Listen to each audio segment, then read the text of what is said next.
What strategies do you use to avoid making impulsive decisions during trading? So I feel like so many traders fall in the trap of making impulsive trading decisions because they don't think about trading as a career. So for me, one thing that made me stand out, especially with not making such uninformed decisions, especially like taking impulsive traders, I treat my trading like a 9 to 5 job. So I have specific times where I dedicate to sit by the screens, and I normally like to trade between London session and then New York session. So as far as I am seated by the screen, I'm monitoring everything that I'm doing to take a position. I don't consider that impulsive because at that point I'm going through my normal thought process of determining my metrics for taking a position.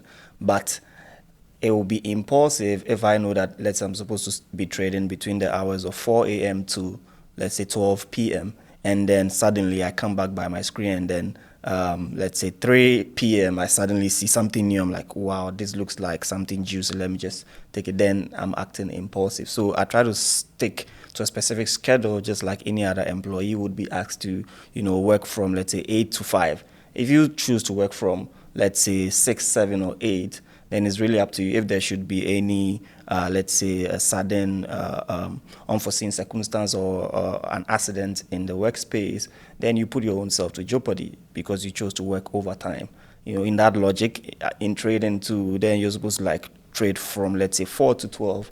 And then within that space, you are consciously aware of what you're watching. So if you go back and then you're casually out there and then you come back to see a position at, let's say, 3, 4, and you suddenly take it, then you could just be putting yourself in that jeopardy that an employee who's supposed to work within a set of a time frame is choosing to do. So that's what allows me not to continuously like fall in the trap of taking impulsive trades though.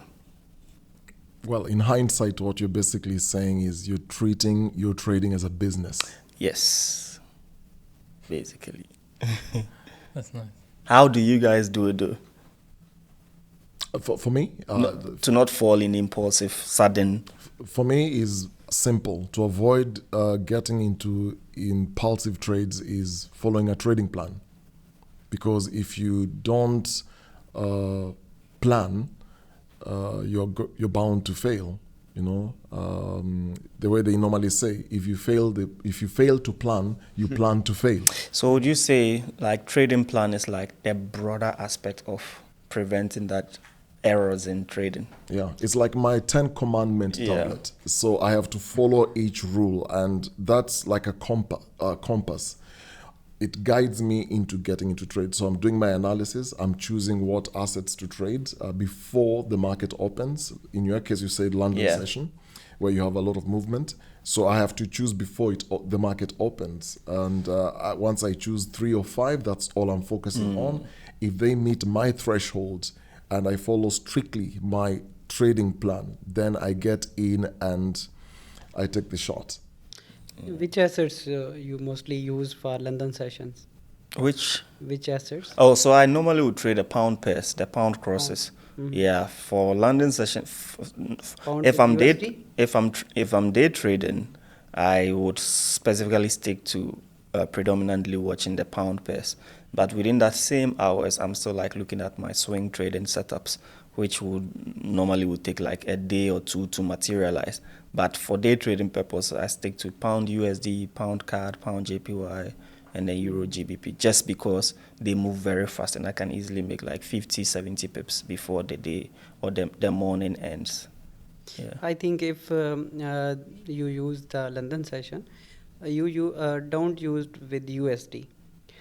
Go for JPY, GPP, JPY, and other crosses, because USD session is closed that time, so you can take a good trades from other crosses. Yeah, so what makes it interesting is that because logically it's like two economies, which is the UK economy and then the US economy in this sense. Even if the US is sleeping and then there's a vibrant thing going on in the UK, it tends to make pound USD move extremely wild than even the other currency pairs. It normally would happen with the antipodian pairs, Like you'd normally observe that when you're watching, let's say Euro AUD, right, and then or AUD USD and AUD CAD, they like to move in the Asian sessions because the Europe market is silent and dead, so they are active. So it tends to see if there's a negative fundamental or any that comes from their side, then you see their currency extremely selling off. And if it's a positive one, you see them extremely like rallying. So sometimes you would miss your setup that you were looking at to take for, let's say, Euro AUD because you slept and woke up very early in the morning, especially if you live in a country that aligns with like London session. And it happens to me a lot. So I tend to observe that it's only because those European markets are silent, the other cross pair are active. So any trigger, then it allows them. The market tends to not have like a certain direction, especially when two markets are open. That's my observation though, because like things are happening in the US, it's triggering the US side of GBP USD. And things are happening in the UK, is also triggering the pound side of GBP USD. So you tend to see, let's say, London session rally up, and then in the afternoon, New York session rally down. So you want to find that sweet spot where one is sleeping, one is active, and you can get one direction for a long time. Yeah. Do you remember your most successful trade? Which instrument was it? Of course, I do remember my most successful trade was trading NVIDIA stock on an earnings call. Very exciting moment. I love earnings call, especially for tech stocks. And I did a purchase, I did buy. And it was very successful. It was like, I think, 20%. So I made a lot of money and I was very happy, of course. Is it something you expected? It's expected since I have been studying NVIDIA for a long time, all the chip strategies. I follow Bitcoin technology, so I know what mining was doing for this kind of stuff. So I did study a lot. It was not a gamble, definitely. It's not that risky. I mean, the account was very big and it was not that big. I mean the percentage of risk. You mean where did I position my stop loss? Yeah. It was positioned like very below because I just wanted to trade the earnings call. So I wanted to be close at the open of the market. So I think he's driving towards you risk like 5% of your account or 10%. You can't control it on an earnings call. Okay. Because if the gap is too big, you can't control it, even though you position a stop loss. Yeah. So it's more risky. How has your approach to learning and improving as a trader evolved over the years? My approach initially started with just looking at technical indicators. And at the very beginning, that's what really attracted me to it, because you backtest, you see all these perfect entry levels, you see all the take profit levels. And then later on, I discovered a lot of the indicators were lagging indicators, so they were not really suited for my kind of strategy.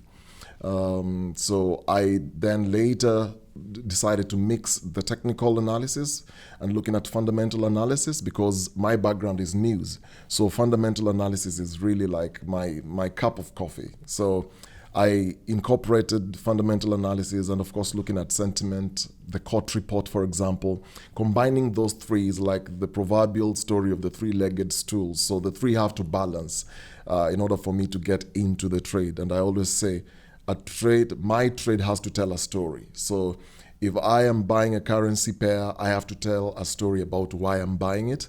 And so my evolving is acquiring more knowledge, keep learning about the market, and borrowing from the different strategies from people around me, people I look up to, and I'll just borrow something small from here, something small from another place, combining all that fits to my trading profile.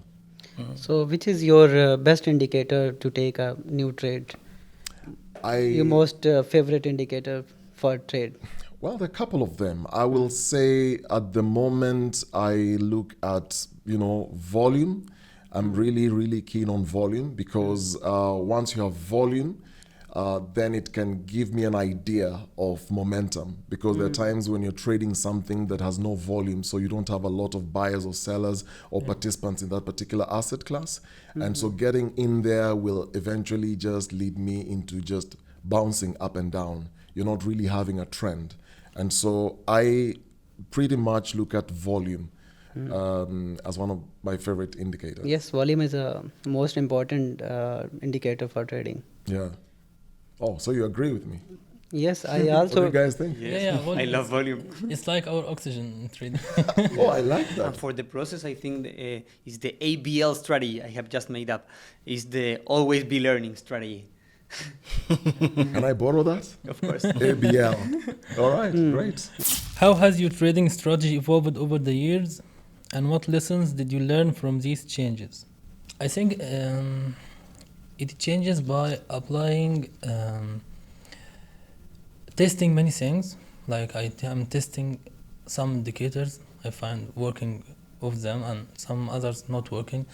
And when I find the working one, I keep testing them over many charts, like many currencies, many indices. And when I find a one working well, I keep testing it on many time frames. So maybe one of them working on a daily time frame and other one not working on daily. So I keep testing them until I find the best one working on most of long frames. That was the best thing that have changed my strategy over the years. And of course, the main thing for me was adding my favorite indicator, ATR, the average true range. Oof, I love it. Yeah, it was my best risk management strategy ever, and it keeps me growing my account gradually without risking many of my account. That's it. Oh, you talked about, back testing. Do you have your own rule of thumb when you're back testing using an indicator? Like, how long do you go back or try out? 1 month, 2 months? No. Normally I test for like 3 years. Oh, 3 years. Yeah. I have to see what happened before. So 1 month or 2 months, maybe there is a news or something happened in previous 2 months. So it's not enough for me. I need to see a long period. So usually I do 3 years back testing. So what determines if an indicator is not good for you or is good? First thing is lagging. Because I saw many indicators lagging and repainted indicators. So Like 90% of indicators in the market repaint and lag. Lagging indicators. Yeah. I use some tools that can replay the charts. So when I replay the chart, I can see what indicators gives me as the actual moment. So I keep seeing this for the previous 3 years, and I can see if it's working or not. What's one habit which sets you for a success trading day that you wouldn't change? Proper money management is most important other than any indicators and any strategies to use. One thing, if I use the proper money management, so I can win all the tradings and all the trade strategies. I do trades flipping the coins. Nice. 10 trades and use only price action, use only the money management, 1:3. So 7 trades are negative, 6 trades are negative, but my whole trades are in profit. So money management and risk reward ratio is the most important for trading. Totally agree. Yeah. So what if the last 3 trades went into profit, but let's say 1:1? No, if you use the money management or risk reward, you can go for the 1:3 or 4 or 5. If you prefer the 1:1. I mean, with the coin tossing, like you said, I'm just giving an example. That what if the 7 straight stop loss, but the last 3 that went well, they did not reach the targeted profits, let's say 1:3, but rather reach 1:1 and then reverse back to a loss. Would you still? No, then prefer for 1:3 or 1:4, because if you 1:1, then that was not is working. I get you. I'm getting a question. And for me, his style is... I think it fits your profile. I've done that several times. I find it a bit tricky because if you do if you lose, like you said, the first 7, and then you win the last 3, but your risk to reward ratio is still 1-to-1, and then the last trade then goes it down. reverses. Then You're still in a loss. And what I personally do is incorporate what he's saying, the risk reward ratio, plus position sizing. Risk management for me is one of the biggest lessons in trading. So position sizing to avoid over leveraging. And so I look at the size of the account and decide what percentage am I risking in that account. And then now I can go to the next step, which is risk to reward ratio. So if it is 1-to-3, 1-to-5, more often than not is more than actually 1-to-5, because I'm a swing trader. So I'm going for the big swings. So sometimes it can be 1 to even 10. So the reward is much more in that sense. But 1 to 10 ratio. Sometimes it can go 1-to-10, but that is holding a trade for even more than a month at times. So you are saying that you can determine that, let's say for a position I want to take 5% risk, but your trading setup you're looking at 1:5 means that 5% for 25%. Exactly.